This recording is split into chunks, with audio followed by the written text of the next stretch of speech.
Mga kaibigan, maligayang pagdating sa aking bagong explanation video. Ngayon ay sisimulan na natin ang talakayan tungkol sa Born to Shine. Kung nagustuhan ninyo ang video, huwag kalimutang mag-subscribe sa aming channel na Cinema Insight English. Para sa mga nanonood mula sa Facebook, ang link ng aming YouTube channel ay nasa video description. I-click lamang ang link at mag-subscribe upang makatanggap ng lahat ng mga update.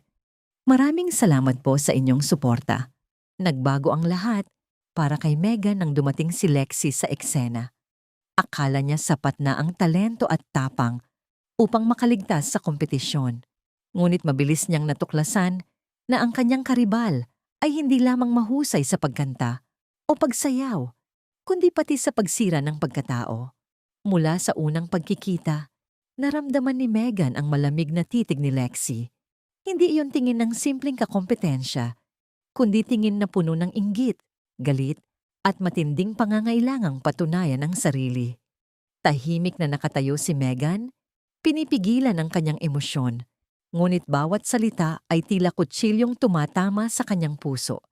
At nang akusahan siya ni Lexie na binabayaran si Jenny upang manatili sa kanyang tabi, nabasag ang katahimikan. Hindi ito maliit na insulto. Ito'y sugat na tumama rin kay Jenny sapagkat tinanong nito ang kanilang pagkakaibigan at tiwala sa isa't isa. Hindi nakapagpigil si Jenny. Mariin niyang sinabi, "Tama na, hindi ka sinasaktan ni Megan."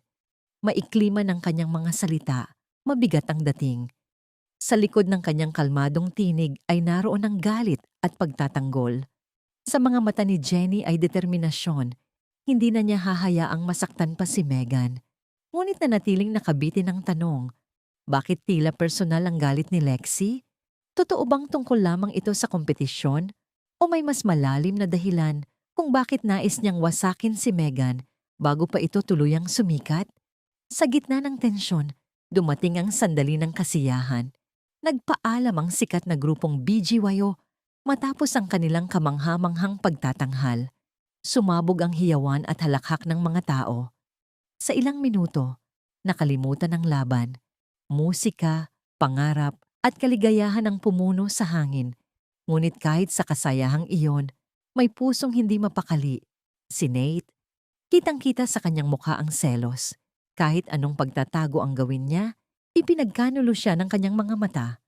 Ang titig ni Akira, ang kanyang ngiti, bawat kilos ay tila may espesyal na interes kay Jenny. Tahimik na nanood si Nate, ngunit ang kanyang katahimikan ay hindi payapa.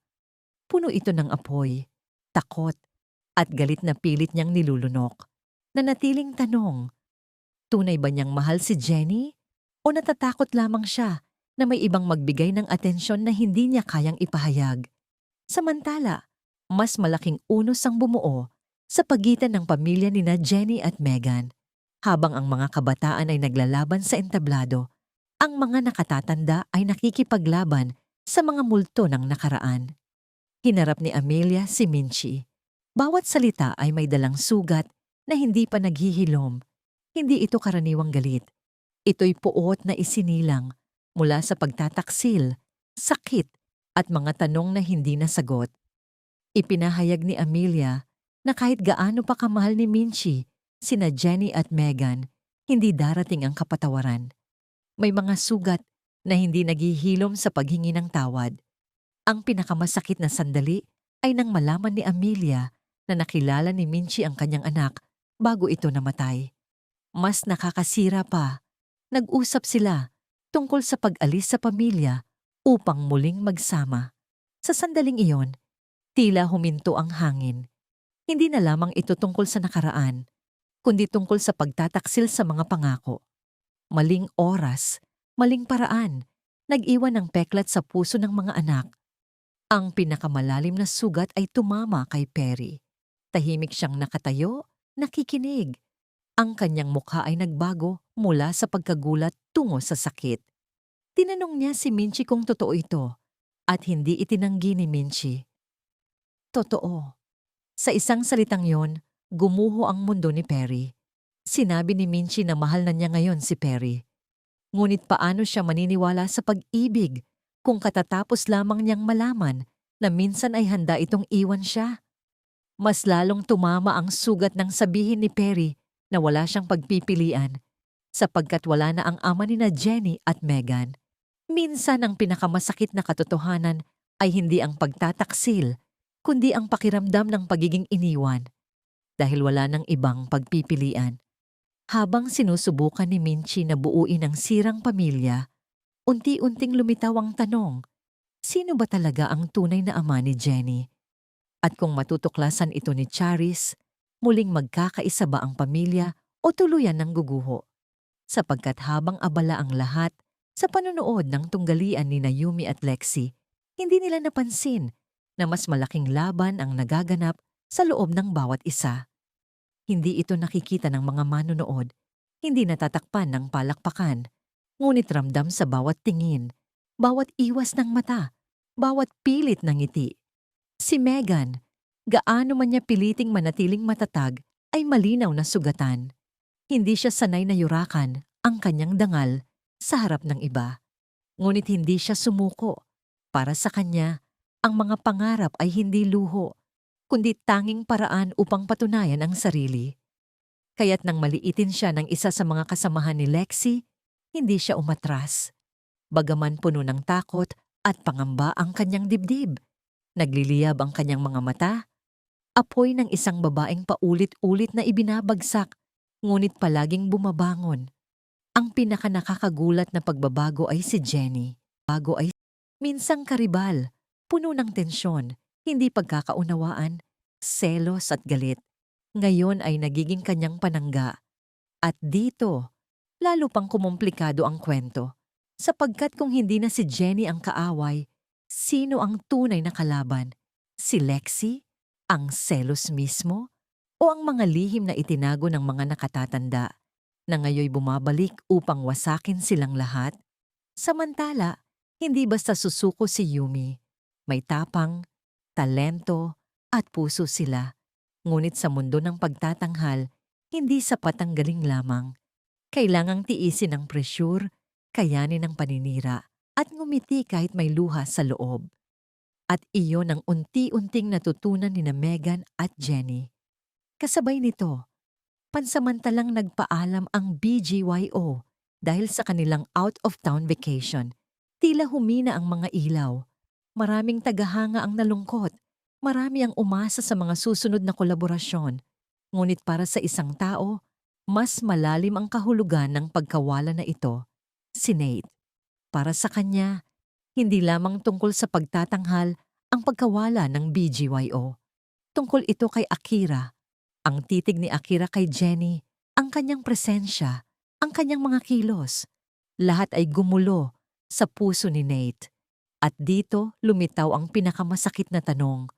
Kung tunay ngang mahal ni Nate si Jenny, bakit hindi niya masabi? At kung hindi niya kayang sabihin, may karapatan ba siyang magselos? Maraming lalaki ang nagmamahal ng tahimik, ngunit madalas ang katahimikan ay nagiging duwag. At habang pinipigilan ni Nate ang kanyang damdamin, lalo lamang lumalaki ang posibilidad na may mas matapang na lalapit kay Jenny. Samantala, lalo pang lumalim ang tensyon sa pagitan ni Minchie, Perry at Amelia. Hindi madaling maglaho ang mga salita ni Amelia. Patuloy na kinakain ng mga sugat ang lahat sa kanila. Hindi na mabubura ang katotohanan. Nakilala ni Minchie ang ama ni na Jenny at Megan bago ito namatay. Para kay Perry, biglang naging questionable ang kanilang relasyon. Tunay bang mahal siya ni Minchie? O nanatili lamang siya dahil wala na ang tunay na minahal? Iyon ang pinakamasakit na katotohanan. Maraming kayang tanggapin ang nakaraan. Ngunit ibang uri ng pahirap ang malaman na bahagi ka ng kwento kung saan hindi ka kailanman naging unang pinili. Sa kabila ng lahat, sinubukan ni Minchie na kumapit sa kasalukuyan. Sinabi niyang si Perry ang kanyang mahal ngayon. Ngunit nanatiling nakabitin ang tanong, sapat ba ang kasalukuyan upang burahin ang nakaraan? Humakbang si Charis at tinanong si Minchie, sino ba talaga ang tunay na ama ni Jenny? Sa sandaling iyon, tila kumakatok na ang lahat ng matagal nang nakatagong lihim. Sapagkat kung matutuklasan ito ni Charis, hindi lamang si Jenny, kundi pati sina Megan, Nadara, at ang buong pamilya ay mangangatog. Paano kung iisa ang ama ni na Jenny at Megan? Kung gayon, ang kanilang dating tunggalian ay magiging mas malalim na sugat. Sapagkat pareho silang lumaki sa kawalan, sa paghahanap, sa pakikipaglaban. Hindi alam na sila pala ay pinag-uugnay ng dugo. Si Jenny, na minsang puno ng galit, ay nagiging mas komplikado.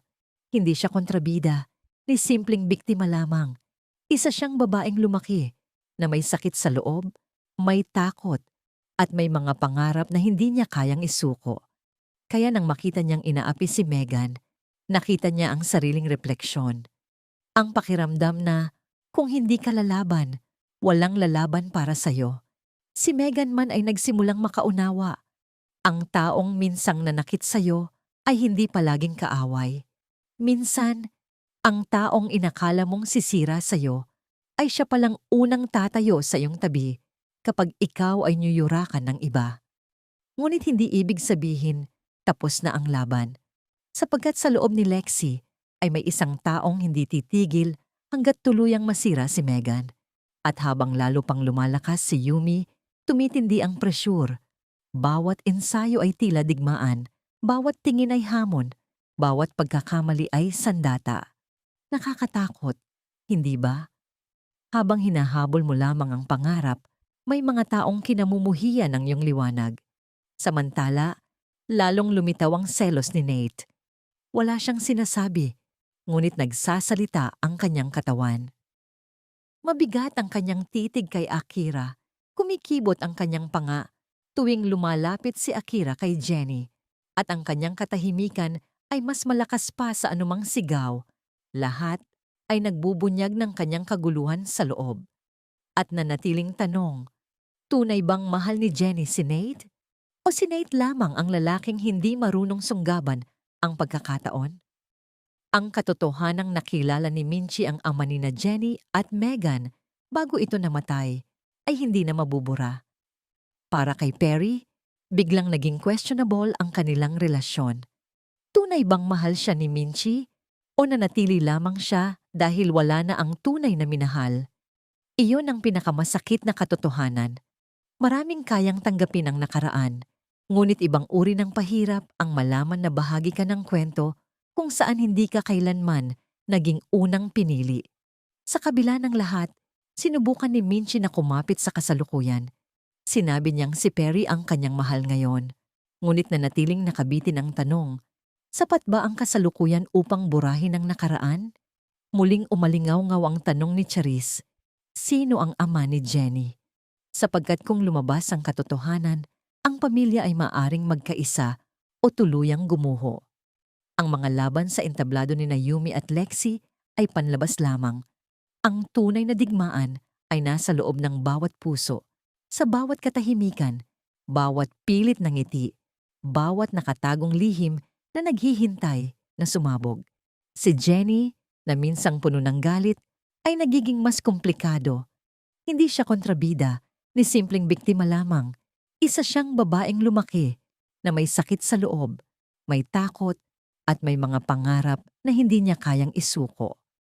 Kaya nang makita niyang inaapi si Megan, nakita niya ang sariling refleksyon. Ang pakiramdam na kung hindi ka lalaban, walang lalaban para sa'yo. Si Megan man ay nagsimulang makaunawa. Ang taong minsang nanakit sa'yo ay hindi palaging kaaway.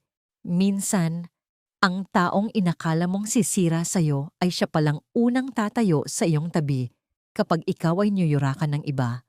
Ngunit hindi ibig sabihin, tapos na ang laban. Sapagkat sa loob ni Lexi ay may isang taong hindi titigil hanggat tuluyang masira si Megan. At habang lalo pang lumalakas si Yumi, tumitindi ang presyur. Bawat ensayo ay tila digmaan, bawat tingin ay hamon, bawat pagkakamali ay sandata. Nakakatakot, hindi ba?